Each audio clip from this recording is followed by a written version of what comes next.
హిందూ బంధువులందరికీ జై శ్రీరామ్. ఈరోజు ఈనాడు పత్రికలో వచ్చిన ఒక వార్త నిజంగా మనసును బాగా కలిచివేసింది.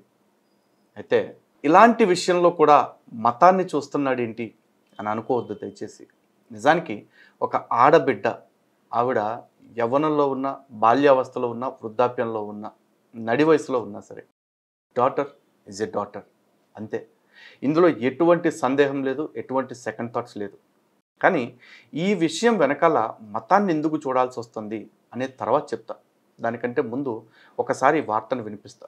వార్తను వినే ముందు ప్రతి ఒక్కళ్ళు ఆలోచించండి. క్రైస్తవ మిషనరీలు అంటే అచ్చగా సేవా ధురంధరులు, సేవా తత్పరులు, వాళ్ళకి సేవ తప్ప ఇంకొకటి లేదు అంటూ ఒక తప్పుడు అభిప్రాయంతో వాళ్ళు ఈ దేశానికి చేసిన ద్రోహాన్ని అంతా కూడా మర్చిపోయి, ఈ దేశం నుంచి దోచుకున్నదంతా కూడా వదిలేసి, ఈ దేశంలో ఏదైనా సేవ జరుగుతుందంటే కారణం వీళ్ళే అనే ఒక మబ్బులో బతుకుతున్న అమాయకుల కళ్ళు తెరిపించడం కోసం ఇది చదవాల్సి వస్తుంది.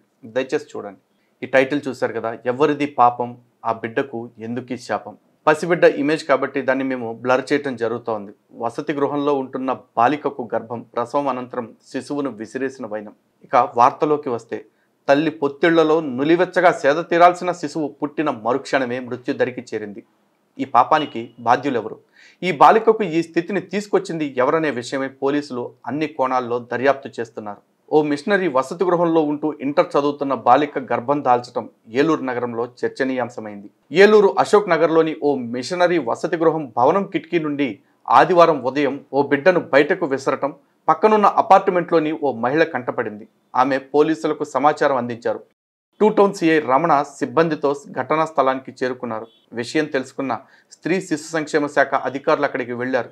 వసతి గృహం వెనుక వేరొకరి స్థలంలో పసిబిడ్డ విగతజీవిగా పడి ఉండటాన్ని గమనించారు. శిశువు బొడ్డు ఊడకపోవటం, ఒంటి నిండా రక్తపు మరకలు ఉండటంతో అప్పుడే పుట్టి ఉంటుందని నిర్ధారణకు వచ్చారు. డిఎస్పీ శ్రవణ్ కుమార్ అక్కడికి చేరుకుని వసతి గృహం నిర్వాహకులతో మాట్లాడారు. అస్వస్థతకు గురైన సంబంధిత బాలికను 108 వాహనంలో సర్వజన ఆసుపత్రికి తరలించారు. శిశువు మృతదేహాన్ని ఆసుపత్రి మార్చురీకి పంపించారు.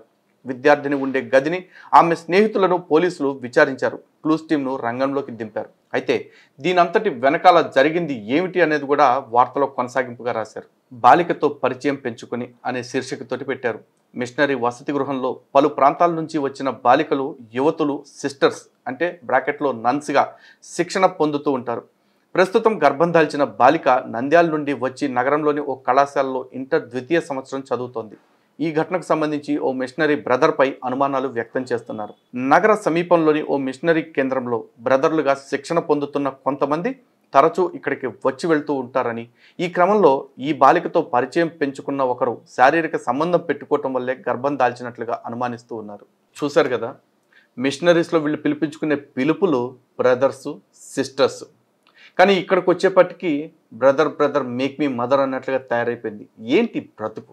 వీళ్ళు ఆస్పిరెంట్స్, రేపు మత ప్రచారకులుగా, లేకపోతే వీళ్ళని ఏమంటారు అంటే కన్యకలు అని చెప్పేసి అంటూ ఉంటారు. ఇదే నా కన్యత్వం అంటే?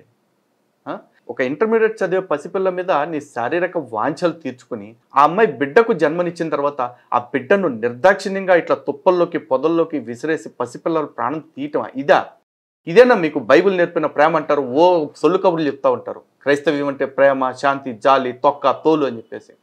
ఇవన్నీ చదివిన వెంటనే చాలామంది ఈ గొర్రెముండా కొడుకులు కొంతమంది రెచ్చిపోతూ ఉంటారు. ఎవడో ఒకటి చేసిన దానికి మొత్తం క్రైస్తవ్యాన్ని అంటారా అని చెప్పేసి. ఒరే, చేసింది ఎవడో సామాన్యుడు కాదు. రేపు మత ప్రచారకులు కాబోతున్నవాడు మత ప్రచారకురాలు కావాలనుకుంటున్నామా? పైగా వీళ్ళకి ఒక ఎక్స్క్లూజివ్గా తప్పించుకునే దోవ ఒకటి ఉంటుంది. వాళ్ళు నిజ క్రైస్తవులు కాదండి, వాళ్ళు క్రీస్తుని అర్థం చేసుకోలేదండి, వాళ్ళు బైబుల్ అర్థం చేసుకోలేదండి. ఏం అర్థం చేసుకోవాలా? బైబుల్లో ఇట్లాంటి సంబంధాలు, ఇట్లాంటి రిలేషన్స్ ఎన్ని చూపించమంటావు? అండ్ ఇంకోటి, బహుశా దీనికి ప్రేరణ ఏమై ఉండొచ్చో తెలుసా?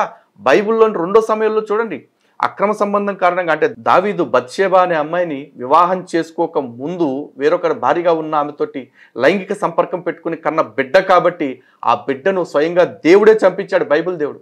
ఇక్కడ కూడా అదే అయ్యి ఉండొచ్చు, అదే వీళ్ళకి ప్రేరణ అయ్యి ఉండొచ్చు. లేకపోతే ముక్కు పచ్చలారని ఒక పసిబిడ్డను, బొడ్డోడని ఒక పసికందును రోడ్డు పాలు చేయాలని ఎంత క్రూరుడికైనా అనిపిస్తుంది అసలు. వీళ్ళు ప్రేమ గురించి మన సమాజానికి నేర్పేది. అండ్ మోరోవర్ ఇక్కడ ఆ మిషనరీ వసతి గృహం ఏదైతే ఉందో దాని నిర్వాహకుల గురించి కూడా మాట్లాడుకోవాలి. బహుశా మీడియాలో ఇటువంటి న్యూస్ ఇంత స్పష్టంగా రాయటం ఇదే తొలిసారి అనుకుంటా. చూడండి ఒకసారి ఏం రాశారు. నిర్వాహకులు గుర్తించలేకపోయారా?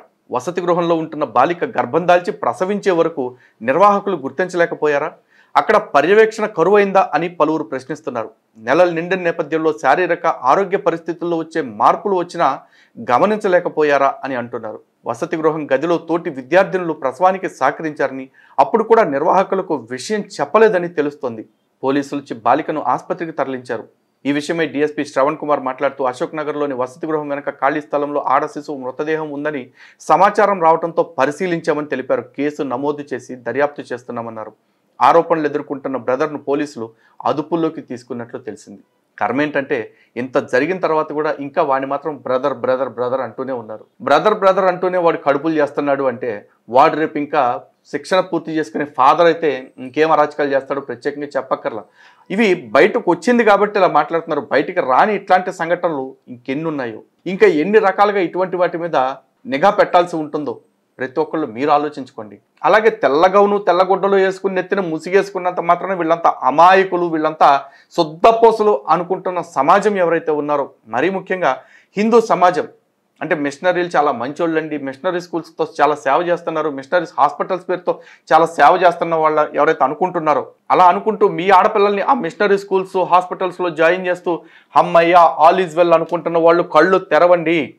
రేపు ఇదే పరిస్థితి మీ బిడ్డకు కూడా రావచ్చు. తస్మాత్ జాగ్రత్త. జై శ్రీరామ్. భారత్ మాతాకి జై.